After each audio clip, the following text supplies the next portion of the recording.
Jangan bimbing siluman penghuni mustaqim. Jagoan kehancuran Radeung tolong Radeung.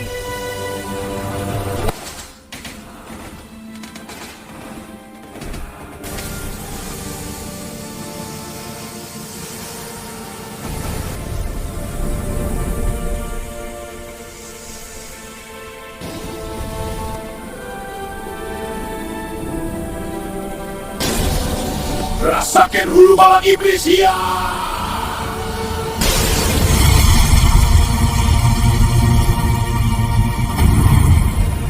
Ulah hilap subscribe, like, sareng komen apa miarsa.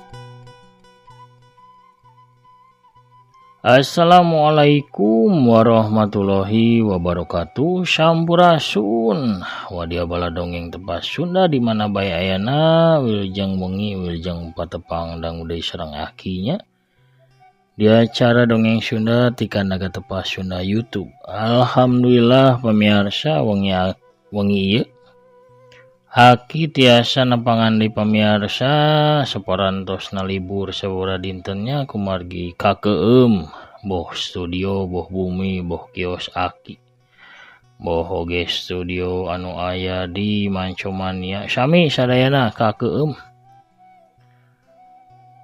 nembe sabura dinten kapangker surut teras beberes ya kumargi letakna meni sajengkal kanal lagi pemirsa meni capek puguh lungse beberes di ditu di dia nya wengi ieu aki tiasa mangudara deui pemirsa langkungan channel anu sami nya tetepas Sunda kangge neraskeun hanca dongeng nu katunda dongeng anu judulna Tapak Siluman. Ya dongeng Syariah Silat Sanjaya Galunggung si Jawara Pedang Dewa. Urang geureuyeuh dugi ka mananya. Ayeuna teh panginten incak bagian ka-10. Kumaha terasan lalakon Tapak Siluman teh urang Bandungan sasarangan sakedap deui. Ulah hilap kangge namean manco namean ngandungkeun pisan ya dongeng mangga ulah asa-asa di subscribe wae nya ditoel pelebat tombol loncengna supados saya notifikasi upami aki neraskeun hanca dongeng. Atur nuhun kasadayanan purana subscribe like komen oge ngasih dongeng-dongeng aki. Parah samakna sanaos beus ge nya. Sor awugna mangga kaparayun sadayana prung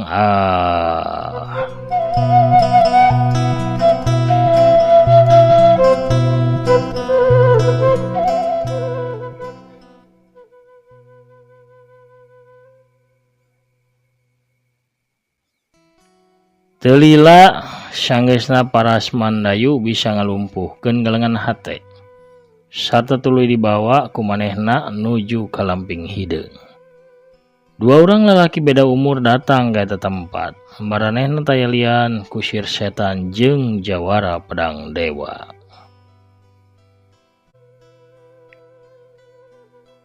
Sanjaya milu ngeureunkeun lumpatna sawaktu kusir setan ngarandeg di eta tempat. Aya naon ki? Tanya Sanjaya ka kusir setan. Kera aya nu nyurigakeun cujang. Walon ki Pujasera. Naon maksud aki teh? Tanya Sanjaya deui. Kusir setan teu ngawalon manehna ngabalikeun badana tuluy leumpang lalaunan. Pecutna digulung. Saterusna diselipkeun dina cangkengna. Sanjaya milu malikeun awakna tuluy leumpang biasa nuturkeun Ki Pujasera.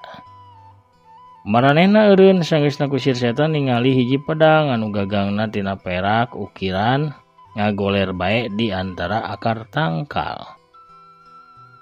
Ieu pedang bogana incu kula, ceuk kusir setan sanggeusna mulung pedang tuluy diilikan.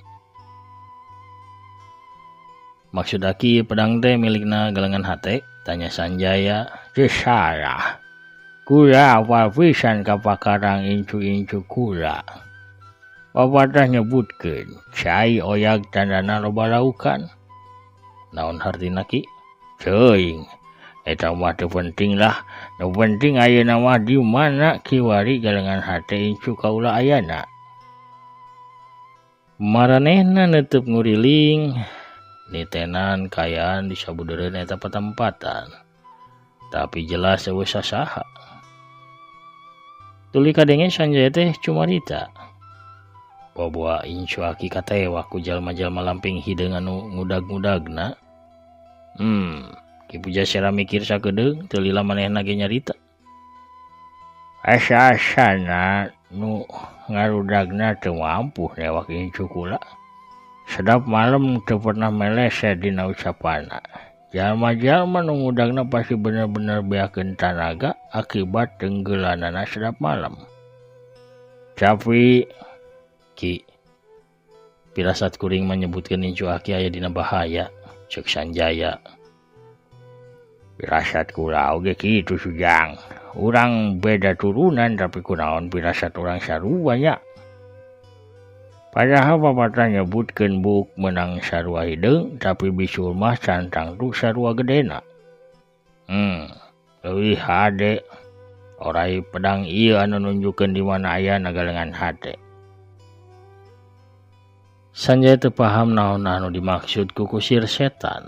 Manehna rek tumanya tapi kusir setan kaburu nanggeui pedangna galengan hate dina leungeun kenca. Pedang ditanggeui ku leungeun kenca sedengkeun leungeun katuhu meber di luhureun pedang tuluy ngageser ka luhureun gagang pedang. Bibirna kusir setan katempo kunyam-kunyam kawas anu keur mapatkeun jampe pamakena.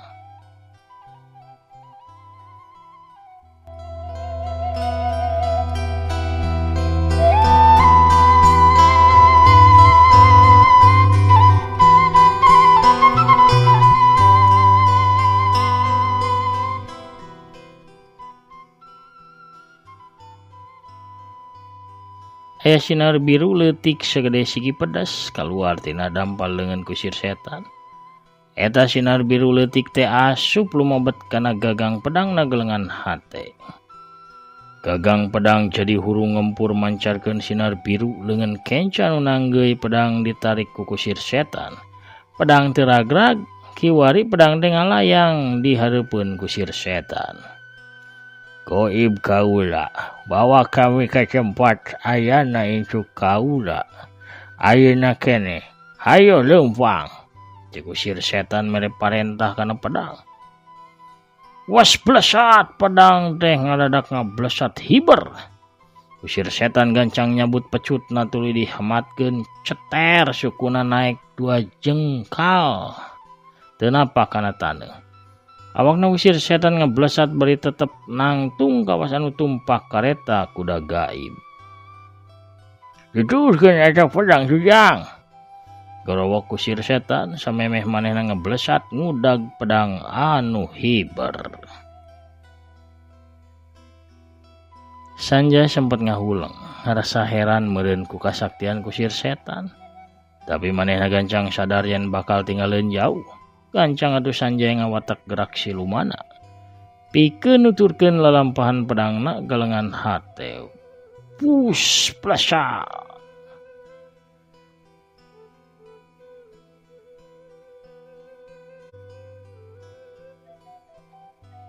Pedangna galengan hate teh jadi panuduh jalan. Gerakan hiberna beuki lila beuki gancang atuh kapaksa. Sanjaya jeung kusir setan ge ngagancangan gerakan lumpatna.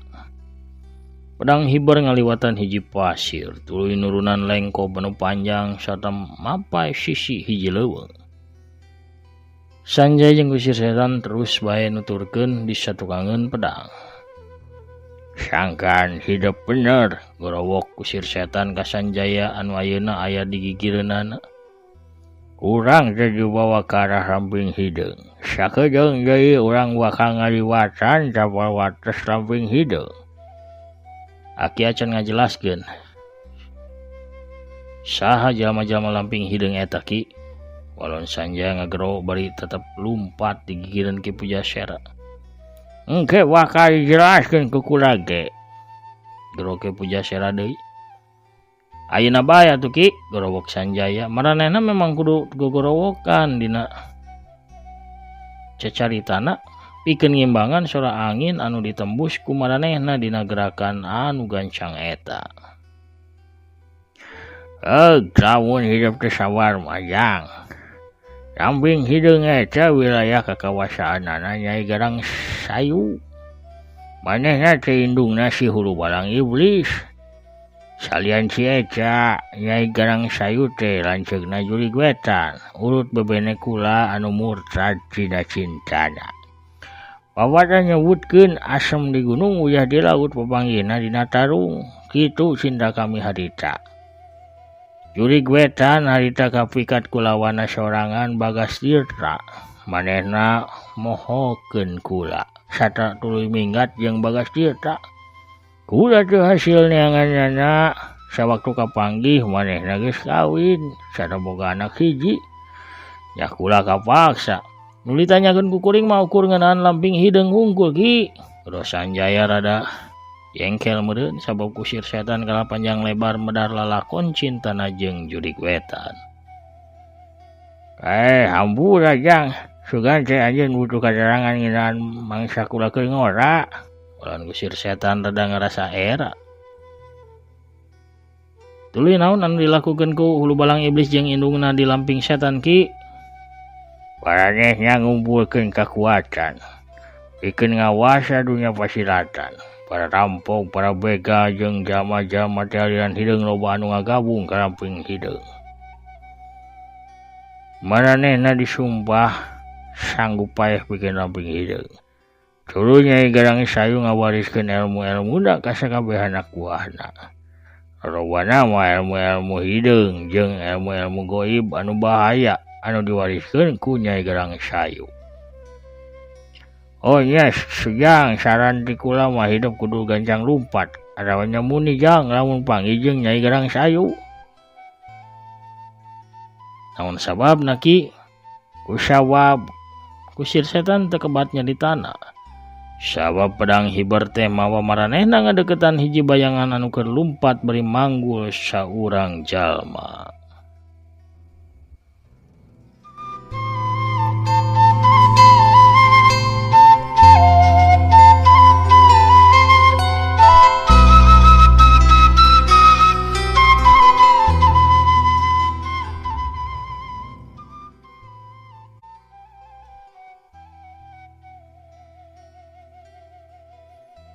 Kusir setan apal pisan ka jalma anu keur lumpat, kitu oge ka jalma anu dipanggulna.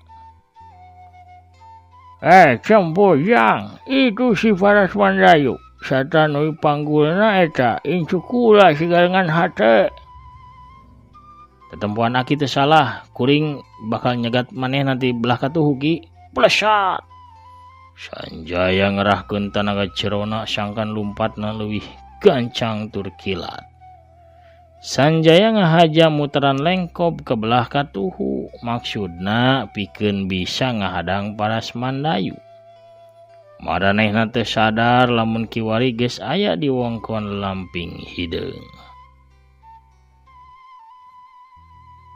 Pamirsa sadayana ulah hilap ieu dongeng teh dialpukahan ku afiliasi di Shopee sareng Lazada.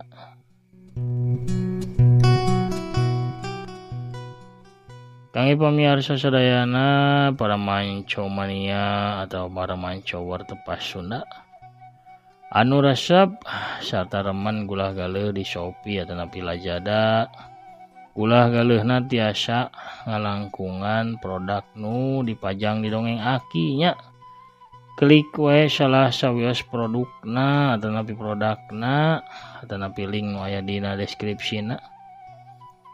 Saparantosna diklik teras lebet ke aplikasi Shopee, pamirsa bebas bade gulah galeuh naon bae ge nya. Tiasa ngagaleuh raksukan, ngagaleuh acuk, calana, topi atanapi barang-barang keperyogian sanesna. Tiasa meserna naon pokona mah bebasnya bade gulah galeuh chat naon bae oge. Sakahoyong saperyogina pamirsa. Ku gula galeuhna balanjana pamirsa di Shopee. Langkungan produk nu aya di Dongeng Aki. Eta teh sami sareng ngabantos kana kamancingan ieu channel. Atur nuhun kasadayana parantos ngarojong oge parantos sinarieun nya kersa gulah galeuh langkungan produk nu aya di Dongeng Aki. Atur nuhun pangrojongna, atur nuhun sadayana atuh urang keur ieu deui nya dongengna. Prung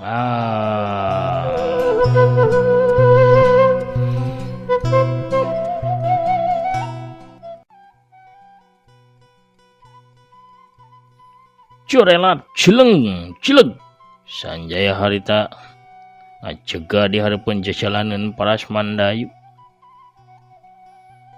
Paras mandayu kapaksa ngeureunkeun lumpatna sabab nempo aya jalma nu ngadadak ngahadang ka dirina. Paras mandayu beungeutna regeng ningali jejaka nu pernah ditarajang ku dirina ngagunakeun jurus jelas Sumatea kiwari geus nangtung ajeg ngajega di hareupeunana. Pikeun yang hareupan Sanjaya manehna rada saber komo lamun kudu tarung bari ngamanggul galengan hate. Tangtuna ngaganggu kana gerakanana. Sanggeus mikir, Paras mandayu milih lumpat ngabelok arah ka arah belah kenca. Tapi harita kusir setan anu ngudag di tukang geus deukeut. Kusir setan gancang nyabut pecutna tuluy diheumatkeun pecut teh langsung manjangan sarta langsung meulit kana bitisna Paras mandayu anu harita karak kerek lumpat. Ceter, guriwel. Kusir setan gancang nganyadkeun pecutna ditarik ka tukang. Blug atuh Paras mandayu teh langsung labuh nyuksruk nangkuban sedangkeun galengan hatena anu dipanggul leupas macleng ka hareup. Kolebat, Sanjaya gancang nyamber galengan hate sedangkeun kusir setan gancang najong gagang pedang anu hurung marong kusukuna hiup plak blesat pedang langsung ngeblesat lir kilat. Paras mandayu gancang hudang sanggeusna sadar lamun dirina aya dina bahaya tapi kakarak ge satengah nangtung tonggongna kabur katancep ku pedangna galengan hate anu ditajong ku kusir setan. Creb aseup ngelun tina tatu tanceban pedang. Tatu eta jadi hideung tutung bari teu ngaluarkeun getih sakecelak ge. Lain kaampuhan pedang anu nyababkeun kitu teh, tapi kakuatan tenaga jerona kusir setan anu nyababkeun eta pedang jadi panas kawas ngandung seuneu. Rupana Paras mandayu masih kuat. Manehna tetep maksakeun nangtung sanajan beungeutna beureum lantaran nahan ka nyeri. Tapi samemeh Paras mandayu malik ke arah kusir setan, Syaki kaburu nyammer pedang anu nancep dina tonggongna Paras mandayu seret. Pedang teh ditarik dicabut tatuna anu tutung dina tonggong teh katemong beuki ngarubahkan. Beuki lila beuki tambah rubak jeung tutung. Awakna Paras mandayu ngageter manehna calang apa yang nyarita tapi ti korona geus teu mampu pikeun ngahasilkeun sora.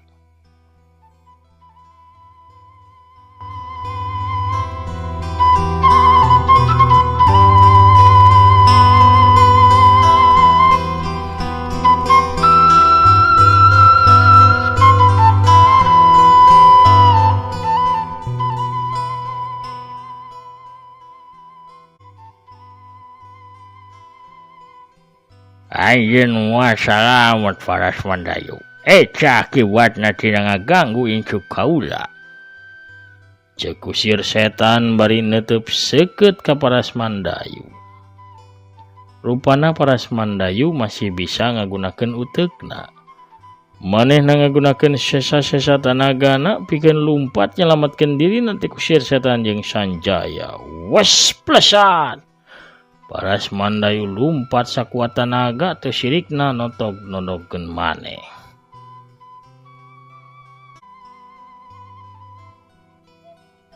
Bener-bener kuat eta wanu jate. Ceuk kusir setan gogodag bari nempokeun ngabacirna Paras Mandayu. Sanjaya geus nyokot tindakan. Sanggeusna apa lamun galengan hate ditotok. Harita Sanjaya teh gancang nulungan galengan hate. Bebaskeunna tina totokan ku cara notok punukna launan. Galengan hate gancang sadar sarta ngagebeg nempo Sanjaya geus aya di hareupeun irungna. Kang Sanjaya, galengan hate gancang ngagabrug ka Sanjaya, tapi dua leungeunna tahan dicekel ku Sanjaya. Anjeun kelengitan kakuatan galengan hate. Teureui heula ieu ubar sangkan tanaga anjeun gancang pulih.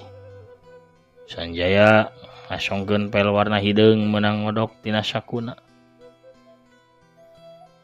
Pel ubar teh gancang ditampanan ku galengan hate tuluy langsung bae diteureui dadak sakala. Tanagana nu leungit teh pulih deui, awakna karasa jag-jag tur seger. Sawaktu nempo Paras Mandayu lumpat, galengan hate langsung ngagerok ka akina bari tuluy nangtu. Aki, manehna kabur ki. Keun bae, manehna pasti ngadu ka Nyai Gerang Sayu. Keun, supaya Nyai Gerang Sayu apal, lamun urang lain jalma-jalma lemah anu babari pikeun ditalukeun. Tembal kusir setan. Kumaha lamun Nyai Gerang Sayu ngamuk? Tuluy ngarah-ngarah ka urang ki. Cegalengan hate deui bari ngalengkah ngadeukeutan ka akina. Kunaon make sieun sagala incu. Jawara perang dewa aya di pihak urang. Walon kusir setan bari ngareret ka arah Sanjaya. Kusir setan nuluykeun ucapanana. Jawara perang dewa pasti mantuan urang incu. Sabab cicing-cicing dina batina neundeun hate ka hidup. Lain gitu sujang. Sanjaya jadi gelegepan sorangan manehna teu nyaho kudu ngajawab naon ka kusir setan jeung incuna.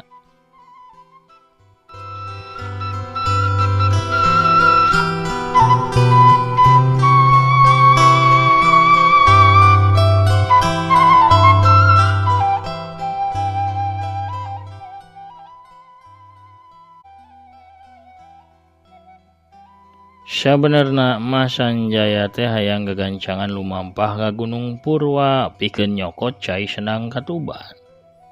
Tapi lengkahna katahan ku obrolan kusir setan jeung incuna. Nyai mah indit lain neangan jawara pedang dewa aki. Tapi naneangan si Mahliga Sukma adi Nyai. Sabab Nyai teh ngadenge beja ti saurang sobat. Lamun cenah Mahliga Sukma kediporo ku jalma-jalmana hulu balang iblis. Nyai ngadenge Mahliga Sukma teh lumpatna ka arah belah wetan. Nyai teh rek ngudag ka wetan tapi ngadadak aya dua urang lamping hideung ngahadang ka Nyai. Manehna ge hayang ngarogahala Nyai aki. Rupana lamping hideung hayang kana nyawa urang. Gelendang kusir setan bari ngahulang. Hasilnya meureun urang kudu adu hareupan jeung Nyai Gerang Sayu. Urang bakal perang ngalawan kakuatan sarongkah eta.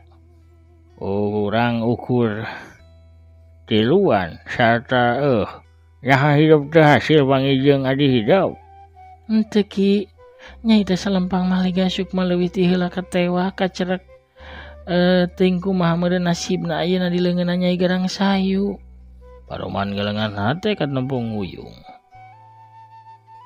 Naon anu nyababkeun maranehna ngamusuhan ka kulawarga Aki teh ki?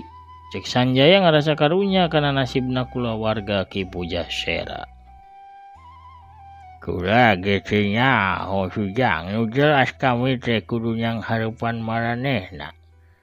Lamun hidup cenah rek mantuan ya syukur kula nganuhunkeun pisan. Tapi lamun henteu ge kula tetep nganuhunkeun.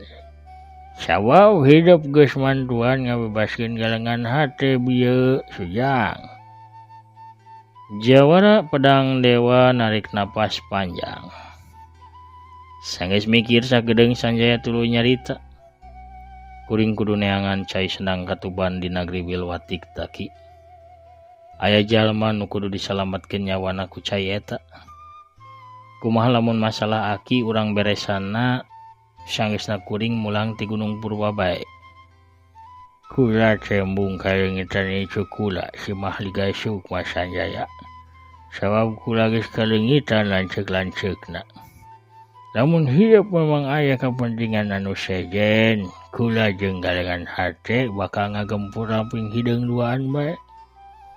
Kuawadah nyebutkeun rawe-rawe rantas malang-malang pulung, hatina maju terus pantang mundur ka Jawa meureun kawepet. Sanjaya seuri maur, kusabab hatena nyimpen kabimbangan. Kusir setan boga tekad ini harita keneh kalamping hideung pikeun ngabebaskeun Mahligai Sukma. Eta dina galengan hate. Harita Sanjaya hatena beuki bae bimbang. Nah harek milu pikeun mantuan kusir setan kalamping hideung. Atawa init ka nagri Wilwatik tak nu aya di Gunung Purwa. Keur bimbang kitu ngadadak ngolebat hiji bayangan beureum ka hareupeun Sanjaya sabatur-batur kolebat jeleg. Nyatana datang saurang awewe tengah tubuh.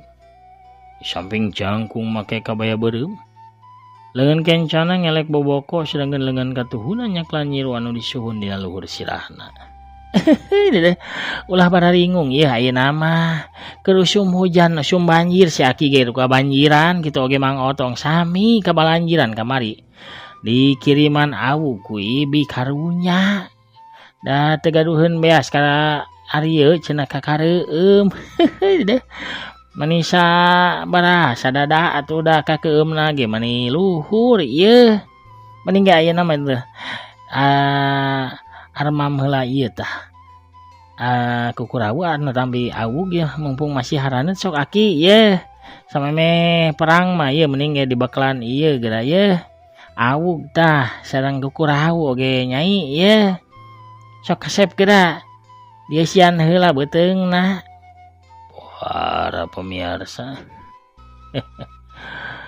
Kabujang Norojo bisarwitina pamirsa atuh ku kituna urang cekapkeun heula dongengna dugi ka dieu.